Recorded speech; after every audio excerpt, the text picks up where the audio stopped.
Well, good morning po sa lahat po ng ating mga kaibigan. Ito po uli ang inyong Lolo Jose upang magbigay po ng kuro-kuro at opinyon.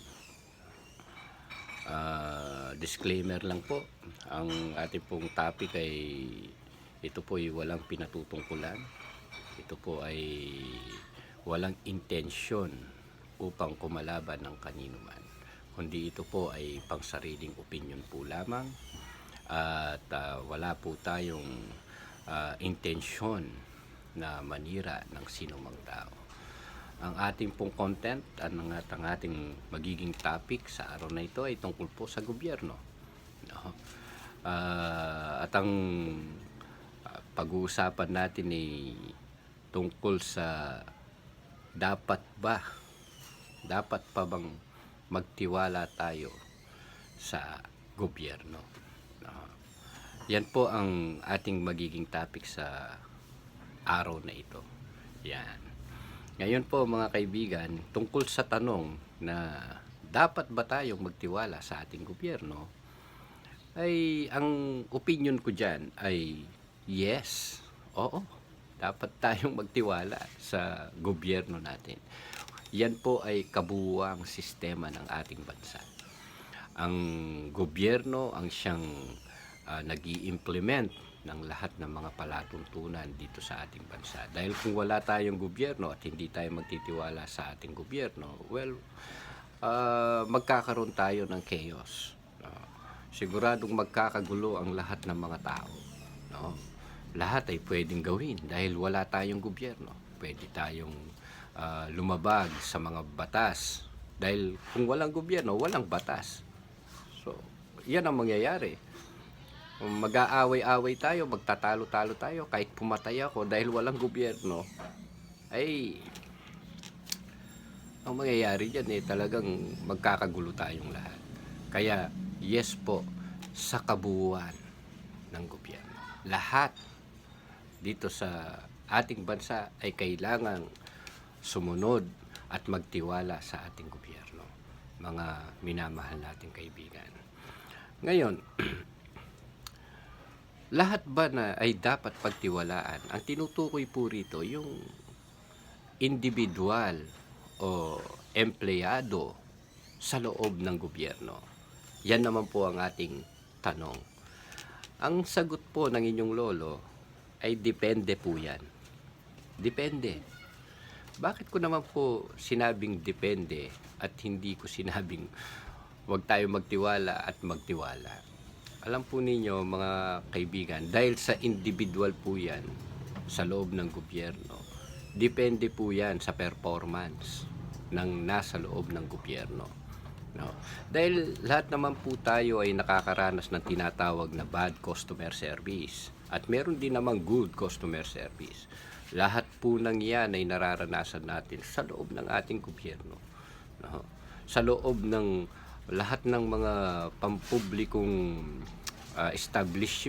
establishmento, nakakaranas tayo ng bad customer service. Lahat naman tayo naranasan na natin yan. May kabagalan, halimbawa yung empleyado ng gobyerno ay masungit. Yan? Pinagsusungitan ang isang nagtatanong lamang sa kanya.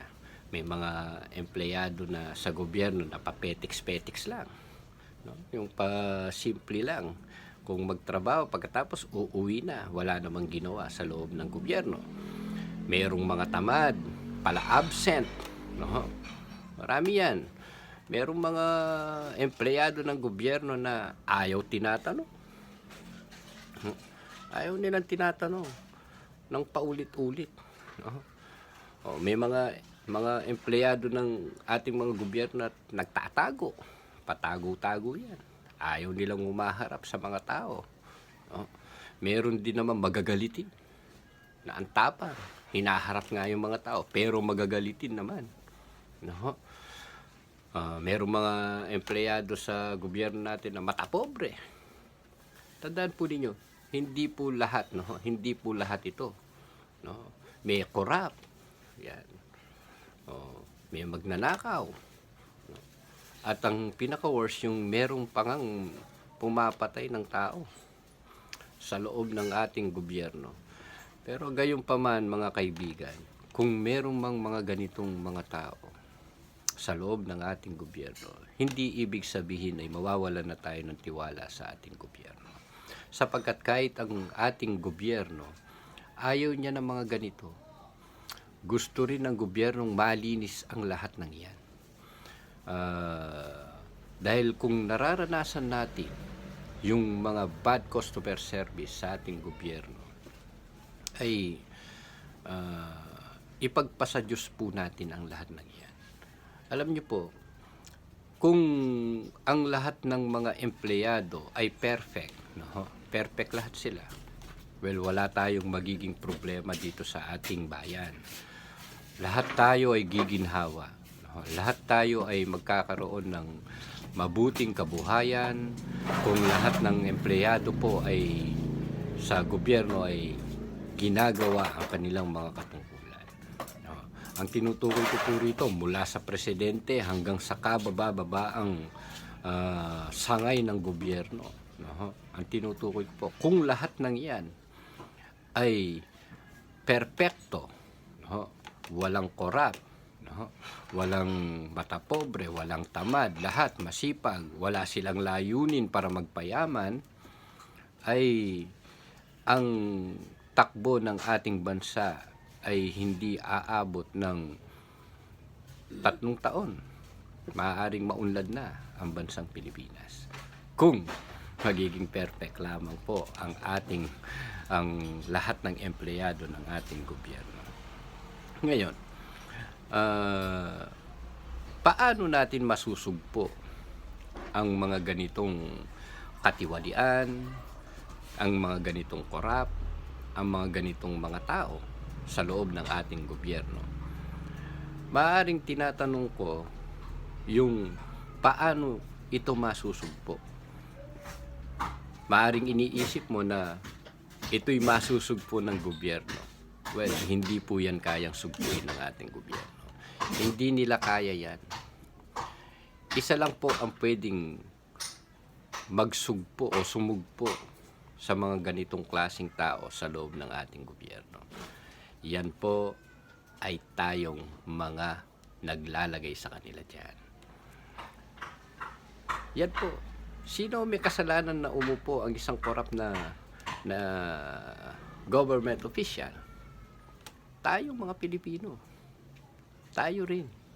Tayo ang naglagay sa kanila dyan. Kaya, paano natin masusugpo ang mga ganitong klaseng tao? Tayo rin. Kasalanan natin yan eh. Inupo natin yan eh. Hinalal natin yung mga yan. Kaya ngayon, nung malaman natin ganito pala ang kanilang gagawin sa atin, tsaka tayo nagsisisi. Ngayon, paano natin magagawa na masugpo ang mga ganitong uri ng mga government official? Well, simpleng-simple lang po. Number 1, huwag mong ibebenta ang iyong karapatan. Yun. Huwag nating ibenta. Magkano ba ang iyong karapatan? May halaga ba ang ating karapatan? Then, huwag nating ibenta ang ating karapatan. Kung may halaga ang iyong karapatan, maaaring bilhin ang iyong karapatan sa halagang 1,500. Kung nabili ang iyong karapatan, well, ang iniluluklok mo ay isang government official na bumibili ng iyong karapatan. Tandaan ninyo. Pangalawa, maging matalino. Maging matalino po tayo. Kung ang isang government official ay alam na natin ang kanyang pinaggagawa nung nakaraan, maging matalino naman po sana kayo. No? Gamitin natin ang ating mga pag-iisip. Gamitin natin ang ating mga kaisipan. No? Na kailangan ba nating iboto ang taong ito? Kailangan ba natin iluklok ang taong ito? Well, maging matalino po kayo. No? Maging mapagmatyag. No? Hindi yung dinidiktahan ka ng ibang tao, kundi mayroon kang sariling kaisipan na talagang sa puso mo, tanggap mo na ang taong ito ang siyang dapat iluklok, ito ang makakatulong sa iyo, ito ang dapat na maiupo, hindi sa dikta ng sino man. Yung binola ka lang. At sa pamamagitan ng pagbubolang yun umayon ang iyong kaisipan. At kung pinaniwalaan mo ang mga pagbobola, lahat ng mga magagandang sinasalita nila at hindi ka naging matalino, makukuha ka rin sa mga ganitong sistema. At hindi natin alam, nailuklok pala natin yung isang government official na hindi naman pala sang-ayon dun sa ine-expect po natin. Pangatlo, dapat maging matapang. Ano yung matapang na sinasabi? Yung lumalaban, nakikipagbubugan, no. Ang sinasabi kong matapang, maging matapang sa paninindigan. Bukod sa marunong kang tumanggi, marunong kang mag-aral, magsaliksik, maging matapang sa pagtanggi sa anumang iniaalok sa iyo. Alang-alang sa kinabukasan ng mga bata. Kailangan ang isang government official na hinalal natin ay halal ng tao. Hinalal talaga ng tao. Ito po yung aral natin ngayon. Ang isang government official na kailangan hinalal ng tao at hindi hinalal ng pera. Maraming sa gobyerno natin na hinalal lamang yan ng mga pera. Nagbayad sila kung sino-sino binayaran nila upang sila ay mailuklok.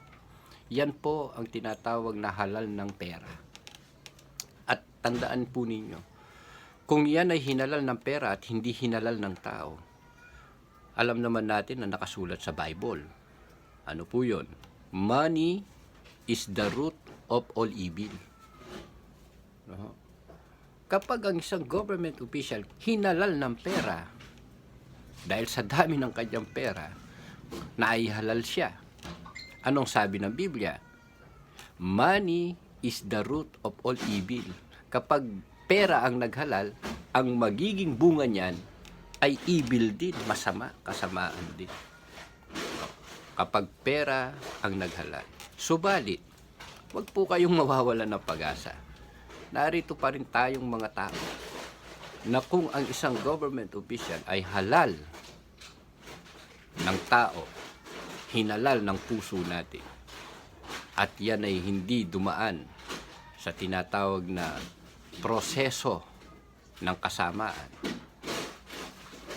ang taong yan, maaaring yan ang mag-ahon sa kahirapan ng ating bansa. Mga kaibigan, tandaan po natin, ang lahat ng nararanasan natin sa ating gobyerno, hindi gobyerno may kasalanan yan.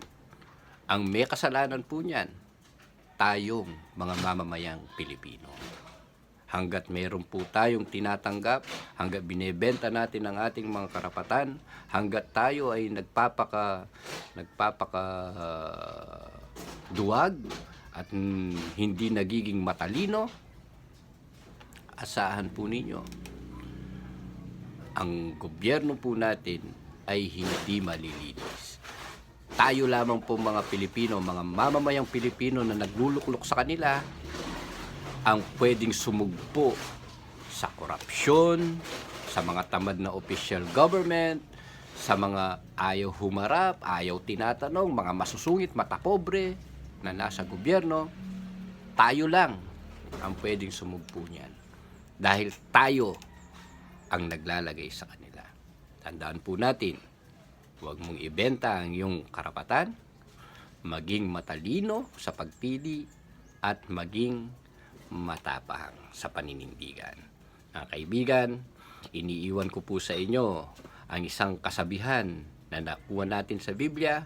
Tandaan po natin, money is the root of all evil. kapag ang isang opisyal ng ating gobyerno ay hinalal ng pera, walang ibubungang mabuti po yan, sapagkat pera ang naghalal at hindi ang taong bayan. No. Hanggang sa muli po, ito po ang inyong Lolo Jose. Kung gusto po ninyo mga ganitong topic, paki-like and subscribe na lamang po. Maraming salamat po at good morning po sa inyong lahat.